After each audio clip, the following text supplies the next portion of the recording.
If Russia wanted to infiltrate America, which they've done a few times, they would send a spy that acts just like an American, right? No brainer. Well, the same thing is true with the government of our God and the many embassies that he has on our world. Yeah, like most people call those churches today. And so we also know that Satan hates the Lord with a passion, and so he created a religious organization that borrows just enough truth from Christianity to make it appear as a church to billions of people that refuse to truly study their Bibles. And that's why we got over 44,000 denominations out there, because everybody studies their pastors instead of their Bibles. I mean, the Bereans proved that that's dumb. You got to make sure that what that guy's saying is legit, otherwise get out of that church. And so Satan does this to infiltrate God's people so as to lead them to destruction, just as a Russian spy would do for his government. Satan's going to act like a Christian, just like a Russian's going to act like an American. And since the Pope of Rome became the leader of the one world church, and by the way, again, all this stuff I'm saying is linked out all over my website, but also on the climate change page. And so since the Pope of Rome became the leader of the one world church on June 26, 2000, yep, there's a reason for that date. It's the exact same date the United Nations came into fruition in 1948, I think it was. Same hotel room. They signed the papers for the United Nations initiative in the same hotel room on June 26, 1948, that they signed in June 26, 2000 for United Religions Initiative, the UR. And then, of course, homosexual marriage was legalized in America on June 26. The One World Church started officially on June 26, 2000, as the Pope being the leader of it. And the Roman International Criminal Court became his globally recognized legal system by all the nations in bed with him as of March of 2001. And all the churches and the governments of the world are right now bowing to the Pope as their Bibles predicted they would do in Revelation 13:3. And so all too often, people like to use one or two prophecies from the scriptures to claim a certain man or even a certain country is the Antichrist. I mean, that's what they've been saying about America. It's Babylon, when in fact it's just it's the second beast of Revelation. It's not the first one. But they do this. They say a certain man is or a certain country is Antichrist, or the man of sin, or even the whore of Babylon. But that's not how prophecy works. 100% of all the prophecy regarding the government and or the beast system of Antichrist must be fulfilled in one single solitary entity. Just like over 300 prophecies point to Jesus Christ. You can't even calculate the number of how accurate Christian prophecy is when it comes to pointing out the popes or even pointing out Christ. That's what boggles my mind when it comes to the Jews. And that's why you can't read, I think it's chapters 53 from the book of Isaiah in Jerusalem while getting arrested, where it talks about Jesus. So 100% of all the prophecies regarding the government and or the beast system has to be fulfilled in that one person. And yes, many nations are in fact anti-Christian, just as most leaders are anti-Christian. But when it comes to who leads them, all the prophecies must point in one place. Not just two, not just four, not 99, no, 100%, right? It used to make me chuckle when they said that Ronald Reagan's name equals 666 and using the terminology of Gematria, or Microsoft Windows equals 666. I says, yeah, I can come up with anything that equals 666. But did Microsoft or Ronald Reagan kill hundreds of millions of Christians during a 1,260-year period?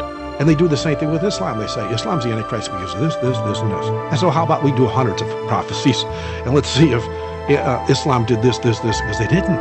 Plus, it has to be a Christian church. There's no getting around it. So Satan has them believing his lies over and above the truth as it is written, and the easiest way for him to do that is to keep them out of the Bible and under the control of the many false prophets Jesus spoke of, that, like ravenous wolves, are not sparing the flock from the clutches of the devil today. Our God is very accurate. We got to remember this. And in fact, when it comes to prophecy, it says this in Isaiah chapter 46, verses 9 and 10. So 46 verses 9 and 10, it says, "Remember the former things of old, for I am God, and there is none else. I am God, and there is none like me, declaring the end from the beginning, and from the ancient times the things that are not yet done, saying, my counsel shall stand, and I will do all my pleasure." Our God saw all of it happen thousands of years before it ever came into the minds of man. That's why some people actually think you could build a time machine, because our God has the ability to look forward in time. If he has the ability, there must be some kind of heavenly technology to allow him to do that, right? That's where their mind is, right? And so they figure they can build a time machine, and they try. But let them play their silly games. It really doesn't matter. The fact of the matter is, that's how accurate Christian prophecy is.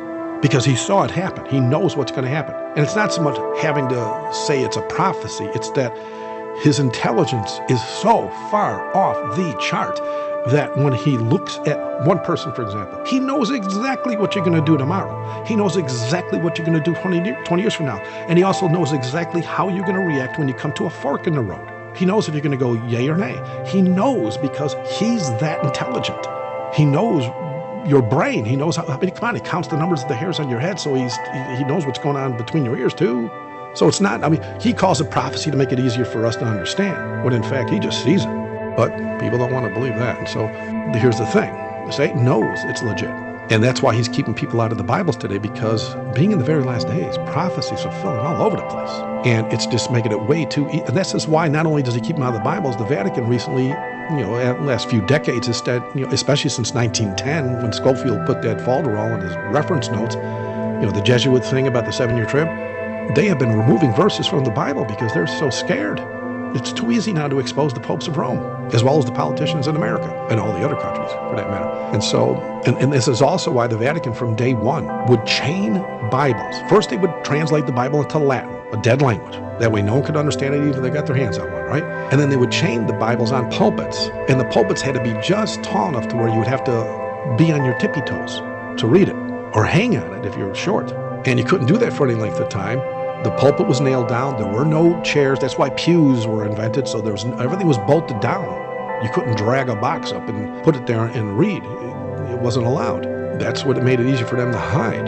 During the Dark Ages, that's one of the reasons it's called the Dark Ages. No one had any light of truth. And so Rome and Satan, they know that if the people open that book, they'll see how easily the popes and their end-time agenda on global warming is going to be exposed. And in all the Bible colleges, they have taught the students to rely on traditions of mankind when studying the Word. This approach to the Bible in a haphazard way is an insult to the God that wrote it with perfect clarity. And so when the Bible speaks of an Antichrist, don't go asking mankind who the Antichrist is, because that's the first place you read about it, was first in the Bible. So the Bible's going to define it. It's just like when people come up with all these crazy personal opinions as to what 666 means, when the Bible says exactly what it means. If our God prophesied of Antichrist in the Bible that he wrote, then one can rest assured he's going to define him in that very same Bible. That means unless 100% of the prophecies being presented match one man, and that means all of the prophecies and not just one or two haphazardly, cherry-picked, then that man cannot be the long prophesied Antichrist. And yes, for those of you that don't like to read a lot, as there's a ton of info proving the popes are Antichrist, there are many videos on my Characteristics of Antichrist page as well. But make sure you have your Bible open when reading it or watching those videos. You must never rely on me or any man as the final say. Let the Bible do all the talking so as to be sure. In other words, that's what the Bereans did. They checked the word out to make sure that what's being said is legit. Then the information that I'm about to share in this sermon about his reason for promoting the lie of global warming is going to make it perfectly clear to you why he's doing this. But even though it is actually global cooling and not global warming, as nearly 32,000 real scientists have declared in writing regarding the Pope's bought and paid for handle of 100 scientists, it still has nothing to do with what the Pope's claiming here. What I mean is, it doesn't matter if the planet's cooling, warming, or staying the same. Their claim is only put out there to have a reason to do what they need to do to enforce the mark. They could care less about the climate. It's only a means to an end. And it's all folderol, it's all made up on top of it, because it's not warming. Satan knows the end-time prophecies better than we do, and seeing how the popes of Rome were prophesied to worship Satan and have been caught red-handed doing so on camera, they're naturally going to do as their dying God demands of them. And so even though most know the planet is not actually warming at all, they're still going to lie and declare it as such, because to lie is to obey Satan, the father of lies. And that is the duty of any lost soul in this camp, just like to tell the truth is the duty of every Christian, because we follow and worship the God of truth. In fact, the prelates of the Church of Rome admit in writing that if they lie to you, and you know for a fact it is a bold-faced lie, you still have to believe the lie, regardless, because they demand you worship them. And I can prove this. Notice the quote from the Jesuit order. It's got a title. It's called the Grand Rule. This is a Jesuit thing. I mean, Ignatius Loyola wrote this. He's the guy that founded the Jesuit order after starving himself and abusing his body to the point where a demon appeared and acted like an angel and told him to start the Jesuit order. That's how it started. That's his testimony, not mine. This is what he said. He goes, for an inferior, anybody that's not a Jesuit or that's training to come into the Jesuit order, for an inferior readily to declare his assent and consent to his superior in active obedience. When he says, when his superior says this, When he says the snow is black or the crow is white, we should always be ready to accept this principle. I will believe that the white that I see is black if the hierarchical church defines it as such. You can't make that stuff up. Seriously, that's how crazy it is.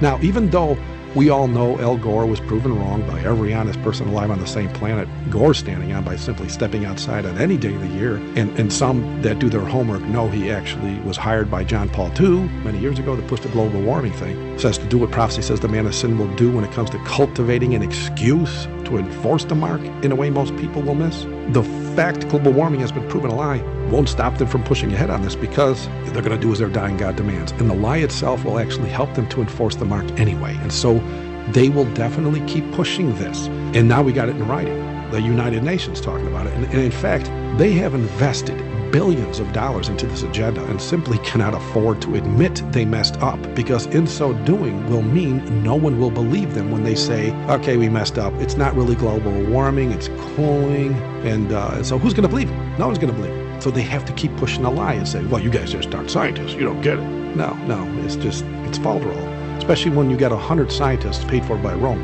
and over 32,000 scientists with PhDs and stuff that say, no, they're wrong. Still, none of this matters, because Christian prophecy is going to be fulfilled because our fathers saw them do this. He calls it prophecy for us, so that's easier for us to embrace, but he actually saw this happen. It's that accurate. That mark is going to be enforced, and so the Pope that stands in office on any given day will continue to do as Satan commands. And as the Russian spy will be to the Americans, the popes of Rome will claim to be Christians to keep Satan, his people, well, to keep the people that Satan deems as a threat under his thumb. And so, what's really happening out there? And how will the Pope use it all to get what he needs to get done? Because something is happening.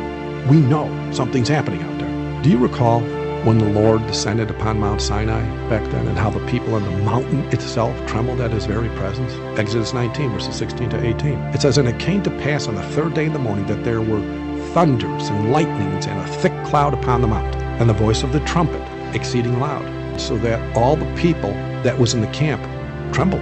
And Moses brought forth the people out of the camp to meet with God, and they stood at the nether part of the mount, because if they touched it, they'd die.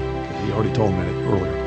And Mount Sinai was altogether on a smoke, because the Lord descended upon it in fire, and the smoke thereof ascended as the smoke of a furnace, and the whole mount quaked greatly. Now, the real Mount Sinai is where the Bible says it is, not where those maps say it is. And if you go there, you'll see it's wrapped with a 10-foot chain link fence with razor wire pointing outward to try to prevent you from going in. And check it out, because everything that the Bible says was left behind at that mountain is still there. But the thing that got me was the picture. The top of the mountain was black. Exodus 19, where it says that he descended on the mountain with fire, it actually charred the top. Mankind has known about that mountain and the charred top of it for thousands of years. But how many of us today know about it? Next to no one, right? It's the end times, okay? And so, yeah, when you get this close to the end, you're not going to know things that you should be knowing. So as the day of our Lord's return comes closer to fruition, we also see this world is trembling. In fact, was it not prophesied by Jesus Christ himself when he said in Luke 21:11 that great earthquakes shall be in diverse places, and famines and pestilences and fearful sights and great signs shall there be from heaven? Were you aware that we are right now averaging 2,000 to 4,000 earthquakes a week? And not too long ago, we had 6,330 earthquakes in 1 week. In my book, People Get Ready, I show how we have more earthquakes per week now than we have had for the last 6,000 years in 1910. We had a list, I showed a list of 1910, I think it was, or the 1900s, the amount of earthquakes before 1900 and the amount of earthquakes after. Yeah, we're blowing the doors off of this now. It's just amazing. And we have also seen natural disasters all over the world get worse and worse and more frequent with each passing day. This includes hurricanes, tornadoes. So, I mean, this is everything that's happening is hurricanes, tornadoes, floods, quakes, volcanic eruptions. I mean, that's just to name a few. But Satan knows. Please, I hope you're listening. Satan knows that these strange occurrences are a major sign of the end of the world. And so he has to take advantage of this. He's got to make something up to make it look like, no, it doesn't mean Jesus is coming soon. It means the climate's changing, and we got to do something about this. You know, carbon this, carbon that. Were you aware those same scientists also proved that the carbon in the atmosphere in 1910 is the same it is today? And that was before all the cars were invented. Now get this. Yes, The natural disasters are all part of those great signs we're looking at that Luke was talking about. That was Jesus, actually. Luke was just echoing Christ. But did you know that even the animals, the birds, the fish, and the insects were also prophesied to be dying in biblical proportions all over the planet right before Jesus returns? That fact alone confirms the prophecy of Hosea chapter 4, verses 1 to 3 is being fulfilled as we speak. Notice what the prophet said will happen right before Jesus returns. And keep in mind, before I read this, when he uses the name Israel here, he is speaking of the Christians in the last days. Because Israel, the basic definition is obedient people of God. You show me an Israelite or a Jew that says Jesus Christ is Lord and Savior. Replacement theology is legit, and I can prove it. I got a page on the website all about it. It's actually on my Who is Israel page. And I did a video about that as well. But the name Israel today is attributed only to obedient Christians, but yet they're all out there protecting the Jews and saying we got to protect the Jews because Satan makes them think that Israel means just the Jews. Notice how Hosea described the sinfulness of society in this prophecy, which locks down the fact that he is speaking of our day. This never happened before. It says this in Hosea chapter 4, verses 1 to 3. It says, "Hear the word of the Lord, ye children of Israel, for the Lord hath a controversy with the inhabitants of the land, because there is no truth, no mercy, nor knowledge of God in the land." And I know people, they thought Jesus Christ was a swear word. Seriously. Today's world. There's no knowledge of God in the land. Verse 2, "By swearing and lying and killing and stealing and committing adultery, they break out, and blood toucheth blood." Well, that's today's society. But here's something that never happened before. Verse 3, "Therefore shall the land mourn, and every one that dwelleth therein shall languish with the beasts of the field, and with the fowls of heaven. Yea, the fishes of the sea shall also be taken away." Christian prophecy is that accurate. And that is why the Pope, under the direction of his dying God, does all he can to not only rewrite Bibles, like removing verses, he teaches all those that follow him that the Bible is not to be trusted. In fact, I have many quotes on my Words of the Beast page, wherein the popes have declared in writing that the Bible is a dead and speechless book, or they literally call it a poisoner of souls, so as to prevent people from reading it. I kid you not, this stuff's in writing. That's how easy they're making it for us to prove this. But again, if you don't read your Bible, and you certainly don't check out the archives of your own church, because you're Catholic. Because I was Catholic devout for 29 years. I never knew this stuff was in my own church archives. Anyway, Rome and Satan know all these signs that are happening all around us mean Jesus Christ is coming soon. And yes, this is why the Vatican has a telescope named Lucifer fixed on the eastern sky that they peer into quite often so as to have a jump on everyone when they push their final acts of rebellion to try and help Satan win. At least that's their mindset. That telescope's mostly there for Satan because he can't leave the planet. So he wants to know what's going on in the Orion Nebula. Anyway, the last few popes have been moved by Satan to confuse the masses as to why all the natural disasters are happening in the world so as to make it appear it's not about prophecy at all. His claim that is that it's all our fault, and we as humans can do something to curb the natural disasters, when in fact nothing can be done to stop what the Lord said he's going to do. I mean, didn't that the Lord say through the prophet Isaiah a moment ago that my counsel shall stand and I will do all my pleasure? He will return, and he will make it very obvious he is returning before he gets here. And that is why they do all they can to belittle the Bible, to make it easier for them to confuse billions to thinking, oh, this has nothing to do with Jesus Christ coming back. Because if you don't read Bibles, you don't know that. Everything about global warming is a lie. It's all smoke and mirrors. In fact, were you aware, like I stated earlier, that the CO2 levels they keep claiming are the reason for all the disasters have been confirmed by thousands of scientists to be at the exact same level they were back in 1910? Before all the trains, the cars, the planes, the factories are belching out smoke on a daily basis. Some weren't even invented yet. This planet was designed by an all-knowing God. If you quit smoking at an early age, what happens to your lungs in 2 weeks? They pink up, don't they? If he can make you to recycle, this planet is designed to recycle itself perfectly. And did you know? Well, this also means the air we breathe is the same, except for, of course, the chemtrails, which prophecy does say that they will poison the atmosphere as well as other things to try to manipulate the minds of many. But now, for some facts that show the Pope and his cohorts are doing what they can to get their agenda met quickly, check this out. Were you aware that the U.S. government awarded $1 billion to all 50 states in America to prepare for climate change back in 2016? We all know it's a farce, right? Common sense dictates that no money's going to stop it.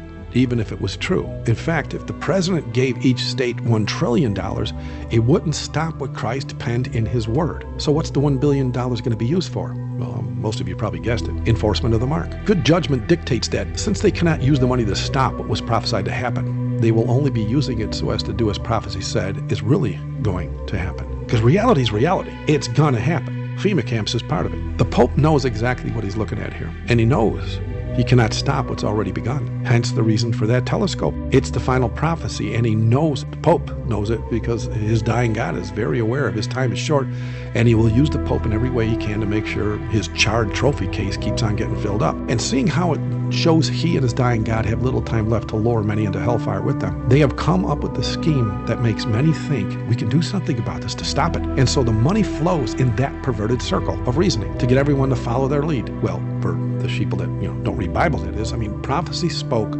of the disasters and the animals, the birds, the fish, and the insects dying. And so as students of prophecy, we know exactly what we're looking at here. Right? We're looking at the return of Christ. And of course, they cannot force real Christians to believe them, because Jesus says the elect cannot be deceived. But since Beelzebub also knows about the loud cry that's already begun, he needs to set up his foundation before the present truth goes forth into like global peals of heaven-sent thunder, as the people saw at Sinai thousands of years ago. He must have his climate change fiasco set up as a believable and embraced by all political leaders, so as to declare we all need Sunday holy, to keep Sunday holy, to try and stop the calamities. And for those that were shocked at that last statement I just made, they actually claimed in writing that the Christmas tsunami that killed 300,000 people was the end result of people refusing to go to church on Sunday. They literally said that. The enemy of souls, the dying God of this world, he knows what happened at Sinai,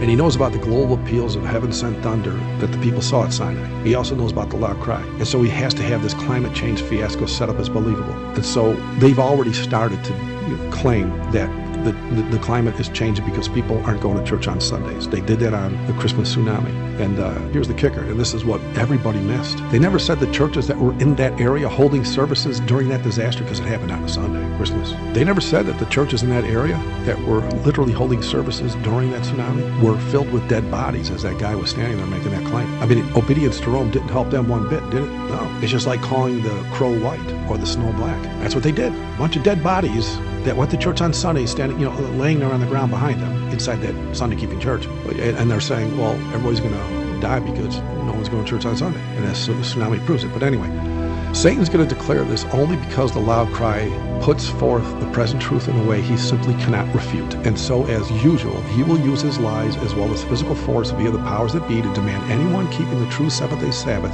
holy and not the Roman Sunday Sabbath are going to be punished. And unless you are an obedient Christian who has been blessed with perfect peace from Jesus, you're not going to be able to escape his lies. That's why I mentioned reading the Bible earlier today. I mean, Satan is going to push his agenda first with the loss of the ability to buy and sell, and then when the weak ones get all weeded out that haven't been reading their Bibles, he then goes after the strong ones that have been in the Word daily with the death penalty that demands they break the true Sabbath to keep Sunday holy or die. And this is why there's 30,000 guillotines on American soil right now, and most people don't know it. I mean, Christian prophecy is that accurate. And so Satan and his recently exposed cohorts in Rome believe that demanding Sunday laws will target the remnant people, which it will. Yeah, it's obvious. But he also believes it's going to stop the message we preach, which it won't, which is also obvious. I mean, truth is, when they legally make God's law void, the calamities will actually get much, much worse.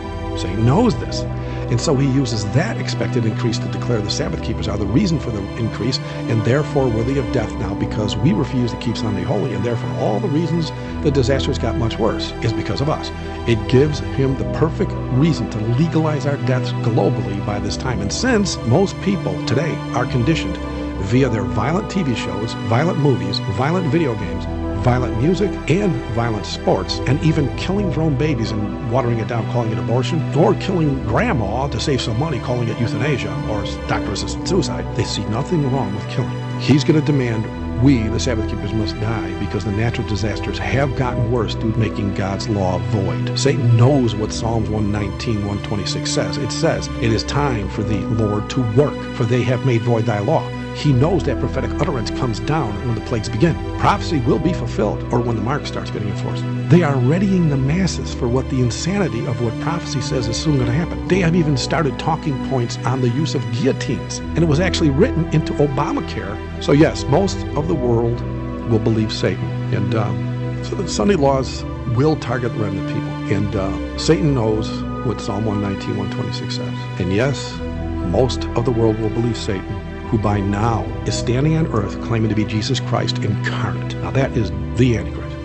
And they're going to do whatever he commands through his man of sin and Rome, because lies are now the people's comfort zone. And so we, the remnant people, are going to be hated and hunted simply because we want to obey God rather than man. All the world will believe the calamities are our fault because we refuse to keep Sunday holy with the Pope and his fake Christ, who is now physically glorifying himself before the eyes of mankind and, healing people. And they're both declaring this all over the world on every TV or newspaper or tablet, cell phone, radio, and pulpit that we need to die. They're going to be saying that all over the world, so that the majority of the people on earth can live. Does that sound familiar? Well, sure. It's an exact echo of what Satan moved the church leaders to do to our precious Savior 2,000 years ago. Notice what it says in John chapter 11, verses 49 to 51. It says, "And one of them, named Caiaphas, being the high priest that same year, said unto them, You know nothing at all, nor consider that it is expedient for us that one man should die for the people, and that the whole nation perish not.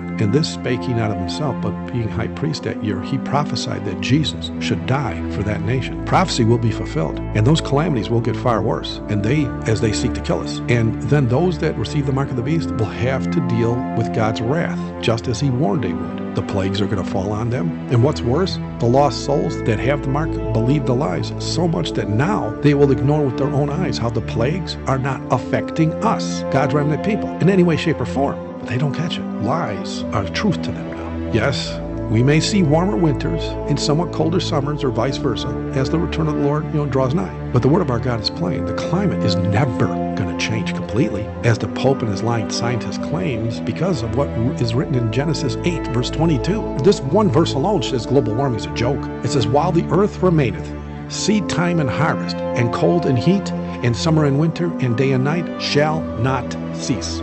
Like usual, they're saying otherwise.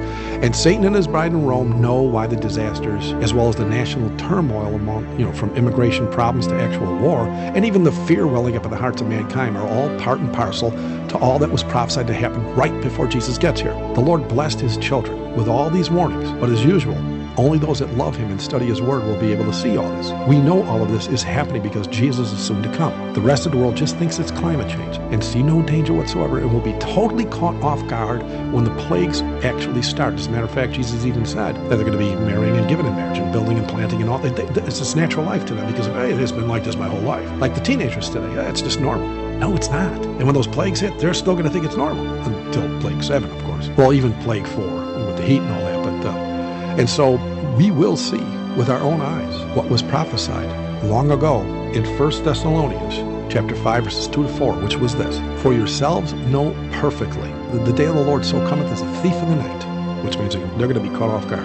No clue that it's coming. "For when they shall say peace and safety," which I documented a while ago, the Pope actually said that in writing. And then it says, "Then sudden destruction cometh upon them, as travail upon a woman with child, and they shall not escape." Now check out verse 4, which you hardly will ever hear in any pulpits out there. It says, "But ye, brethren," and that's talking to us, talking to the real believers, the ones that understand prophecy. It says, "But ye, brethren, are not in darkness, that day should overtake you as a thief." Why? Because we study prophecy. We know what's coming. In short, they believed the lies, and therefore will not be prepared for the end. We believe the truth, and we are prepared even now. I believe the main reason the man of sin is pushing global warming, other than, to enforce the mark of the beast, is because of what happens in plague number 4. Satan has that much control over these popes. The devil knows he needs to gather his troops for Armageddon so as to surround the Gideon band, or the 144,000, for those of you that are new. So he has to surround the 144,000 when all the powers of the world gather for that 1 hour with the beast. So all the violence in the Hollywood movies, the sports, the video games, and the music, and even society itself, with the legalized abortion, doctor-assisted suicide, all this has literally cultivated the demonic mindset that killing your fellow man is no big deal by now. But when the plagues begin, Satan will have the perfect means by which to blame the obedient Christians when plague number 4 hits, which is all about the sun, which they worship, scorches the planet with the heat they deserve, because if you worship the sun, the sun will give you what you worship. It's just like with the bloody ocean and the bloody waters, inland waters. They're bloodthirsty. Well, give them blood to drink. So that's what the Lord does with all these plagues, right? So the Pope's global warming claims will finally appear valid in the eyes of billions at this time, and it'll be the final straw he needs to break the back of common sense and moral decency so as to move the crazed minds of billions who have already received the mark into a feverish, bloodthirsty pitch, so as that by this time, plague number 7, right before it's ready to fall, they're going to be ready, willing, and able to seek us out and kill us, because it'll be globally, that one world government thing, the one hour with the beast thing, it'll be globally legal to kill. They'll set a date, but don't worry, brothers and sisters, if you're in that number, the Bible clearly says that the 144,000 cannot die, period. And all those that are surrounding us will in fact die when that plague hits. And so that all being said, are you ready? Are you sure? In any event, I hope and pray that you are blessed.